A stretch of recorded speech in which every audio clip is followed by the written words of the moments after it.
छत्तीसगढ़ की एक अहम खबर के साथ। दरअसल लोकसभा चुनाव के लिए कांग्रेस ने शनिवार को देर रात चौथी लिस्ट जारी की है। इसमें 11 राज्य और 2 केंद्र शासित प्रदेश के 45 नाम है। इसी लिस्ट में राजस्थान की 3 में से एक सीट नागौर है। इसे कांग्रेस ने अपने सहयोगी पार्टी आरएलपी के छू छोड़ दिया है। अब तक पार्टी 183 सीटों पर उम्मीदवार घोषित कर चुकी है।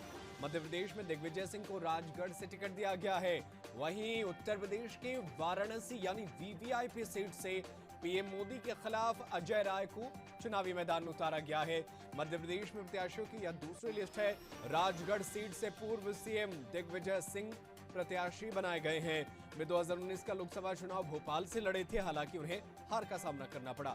रतलाम से कांतिलाल भूरिया हैं। इंदौर से अक्षय कांति बम को टिकट दिया गया है। राज्य में लोकसभा की 29 सीटें हैं। कांग्रेस ने अब तक 2 बार में 22 सीटों पर प्रत्याशी घोषित किए हैं। 6 सीटें अभी भी होल्ड पर है। इनमें गुना, विदिशा, ग्वालियर, मुरैना, खंडवा और दमोह सीट शामिल है। इसके अलावा कांग्रेस ने खजुराहो सीट समाजवादी पार्टी के लिए छोड़ी है। बात करें छत्तीसगढ़ की, तो कांग्रेस ने छत्तीसगढ़ में 7 सीटों पर प्रत्याशी अब तक उतार दिए हैं। 4 सीट अब भी बाकी हैं। चौथी लिस्ट में 1 सीट पर उम्मीदवार घोषित किए गए।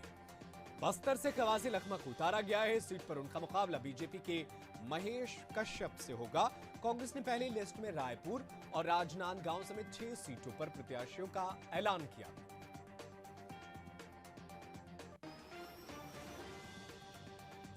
तो कांग्रेस पार्टी ने एक बार फिर से यहां पर छत्तीसगढ़ में बस्तर सीट पर उम्मीदवार का ऐलान कर दिया है, लेकिन अभी भी 4 सीट बाकी। और चलिए ज्यादा जानकारी आप तक पहुंचाते हैं। हमारे साथ हमारे सहयोगी इम्तियाज अंसारी हमारे साथ लाइव जुड़ गए हैं। इम्तियाज, लगातार कशमकश थी कि आखिर कब नामों का ऐलान होगा, और हुआ भी तो 1 सीट पर, बस्तर पर।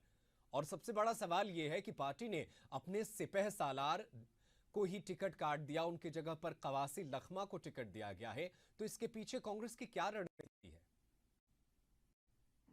जी नदीम, जिस तरह से कयास लगाए जा रहे थे और ये इस टिकट पर पहले से भी जो बयानबाजी शुरू हो गई थी कि बस्तर में दीपक बैज होंगे या कवासी लखमा। हालांकि कवासी लखमा को टिकट मिली है। मैं विस्तार से आपको बताता हूं किस तरह से पूरी रणनीति है, क्योंकि जिस तरह से इंतजार किया जा रहा था चौथी लिस्ट के, तो वो चौथी लिस्ट आई है। 45 जो उम्मीदवार हैं वो इसमें शामिल है, लेकिन बस्तर से बस एक ही नाम जो छत्तीसगढ़ से है, बस्तर का जो कवासी लखमा है उनका नाम है। हालांकि जिस तरह से ये फाइट देखी जा रही है, कहीं ना कहीं जिस तरह से लोकसभा का चुनाव का पूरा समीकरण बन रहा है, कहीं ना कहीं जिस तरह से लगातार जो बयानबाजी हो रहे हैं उसमें जो कांग्रेस है वो कहीं ना कहीं बैकफुट पर नजर आ रही है। हालांकि ये अब तो वक्त ही बताएगा कि किस तरह से इस बार लोकसभा चुनाव कांग्रेस लड़ती है, लेकिन 7 सीटों पर अभी ऐलान किया गया है प्रत्याशियों का। दूसरी बात है 4 सीटें अभी भी शेष है।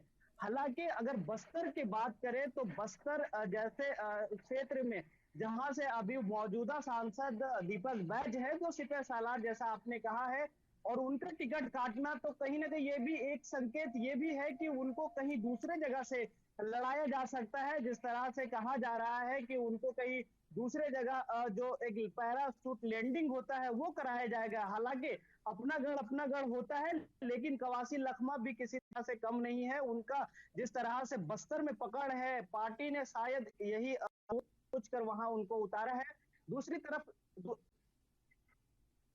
दूसरी तरफ अगर देखा जाए तो जिस तरह से बीजेपी 11 के 11 सीटों पर अपने प्रत्याशी उतारे हैं और वो मैदान में भी पूरी तरह से उतर गए हैं, चुनावी प्रचार कर रहे हैं, लोगों तक अलग अलग रणनीतियों के साथ वो जा रहे हैं और वोटरों को कहीं ना कहीं साधने का कोशिश कर रहे हैं। अगर बात करें कवासी लखमा के विपक्षी दल में जो उम्मीदवार हैं महेश कश्यप, हालांकि महेश कश्यप कोई बड़ा चेहरा नहीं है क्योंकि वो आरएसएस और संघ से जुड़े हैं और एक छोटे कार्यकर्ता से लेकर अभी तक का उनका सफर रहा है, जबकि कवासी लखमा पूर्व में आबकारी मंत्री भी रहे हैं और अभी मौजूदा के कोंटा के विधायक भी हैं।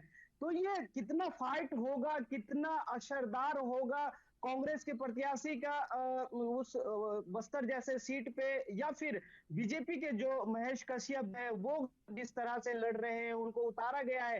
हालांकि इस बार जिस तरह से कहा जा रहा है कि केवल कमल और मोदी ही चेहरा है और कहीं से किसी उम्मीदवार का चेहरा देखा नहीं जा रहा है। तो ये आने वाला वक्त बताएगा और चुनाव के बाद जो समीकरण कहेंगे या फिर जो रिजल्ट कहेगा वो बताएगा कि चेहरा कौन था और किस पे लड़ा गया।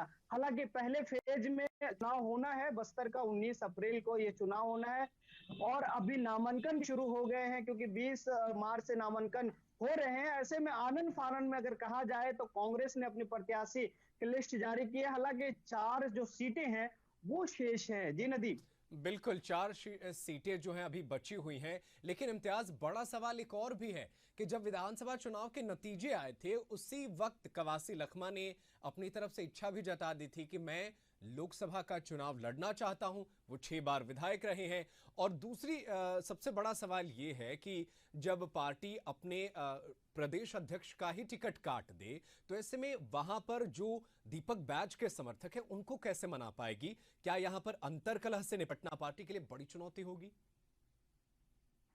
नदीम, ये बात तो समझने का है क्योंकि जिस तरह से इस बार अलग अलग क्षेत्र से अलग अलग विधानसभा लोकसभा से माफ कीजिएगा, जिस तरह से पार्टियां अलग अलग उम्मीदवार को पैराशूट लैंडिंग करवाई है तो कहीं ना कहीं दीपक बैच के लिए भी कुछ सोच के, हालांकि अभी ये उनका टिकट कटता दिख रहा है लेकिन कहीं ना कहीं ये कयास लगाए जा रहे हैं कि उनको दूसरे जगह से वो लड़ाने की कोशिश की जा रही है जिस तरह से संभावित सूची जारी की गई है।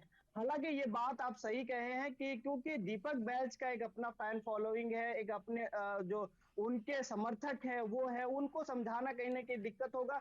हालांकि जिस तरह से ये देखा जा रहा है कि कांग्रेस में ऐसा विपक्षी पार्टियां आरोप भी लगा रही है कि कांग्रेस के जो उम्मीदवार हैं आपसी कलह का बिल्कुल शिकार हो रहे बिल्कुल। हैं। अब कांग्रेस के उम्मीदवार और विपक्षी जो है लगातार वो इसका मुद्दा बना सकते हैं। बहुत शुक्रिया तमाम जानकारी के लिए इम्तियाज। आप नजर बनाए रखिएगा।